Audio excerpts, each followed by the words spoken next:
তিনবারের সাবেক প্রধানমন্ত্রী বিএনপি চেয়ারপারসন বেগম খালেদা জিয়ার রুহের মাগফিরাত কামনা করে দোয়া ও মিলাদ মাহফিলের আয়োজন করে ভেনিস জাতীয়তাবাদী পরিবার। শুক্রবার বাদ মাগরিব বাইতুল মামুর কেন্দ্রীয় জামে মসজিদে এই আয়োজন করা হয়। এতে ভেনিস বিএনপি যুবদল ছাত্রদল সহ আরও অন্যান্য নেতৃবৃন্দ উপস্থিত ছিলেন। আর উপস্থিত ছিলেন রাজনৈতিক ও সামাজিক সংগঠনের নেতৃবৃন্দ। এই সময় দলীয় নেতৃবৃন্দ বলেন, বেগম জিয়ার চলমান লড়াই অব্যাহত রাখবেন তারা। তারেক রহমানের নেতৃত্বে আগামীর বাংলাদেশ এগিয়ে যাবে সে প্রত্যয় ব্যক্ত করেন তারা। বলেন, তারেক রহমানের নেতৃত্বে সংকট কাটিয়ে দেশ এগিয়ে যাবে, মোকাবেলা করা হবে সকল ষড়যন্ত্র। এ সময় মরহুম বেগম জিয়া ও জিয়াউর রহমানের স্মৃতিচারণ করেন ভেনিস বিএনপি নেতৃবৃন্দ। দোয়া পরিচালনা করেন মাওলানা আব্দুল আজিজ। বাংলাদেশের তিনবারের সফল প্রধানমন্ত্রী, গণতন্ত্রের মা দেশনেত্রী বেগম খালেদা জিয়া ইন্তিকাল করিয়াছেন। ইন্না লিল্লাহি ওয়া ইন্না ইলাইহি রাজিউন।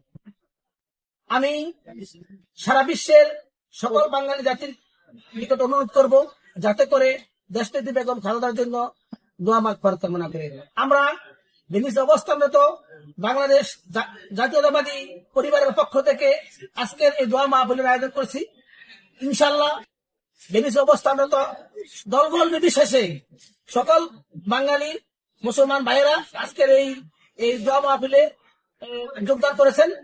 আমি এই বিশ্বে পৃথিবীর যে দেশে বাঙালি জাতি আছে প্রত্যেকের নিকট একটাই আহ্বান করব, আগামীতে দেশনেত্রী বেগম খালেদার আদর্শকে লালন করে তার রুহের মাগফিরাত কামনার জন্য সবার নিকট বিশেষভাবে অনুরোধ করব। আসসালামু আলাইকুম। প্রধানমন্ত্রী আপাসুম নেত্রী, দেশ নেত্রী বেগম খালেদা জিয়ার আজকের মৃত্যু উপলক্ষে আমাদের ভেনিস বিএনপি পরিবার থেকে যে আয়োজন করেছে, ধন্যবাদ জানাতে চাই যুবদল স্বেচ্ছাসেবকদের, আমার ভেনিস বিএনপি পরিবারের সবাইকে, যে একটা সুন্দর দোয়া মাহফিল সুন্দরভাবে সঠিক এবং পরিচ্ছন্নভাবে সম্পন্ন করেছে। ধন্যবাদ সবাইকে। আসসালাম।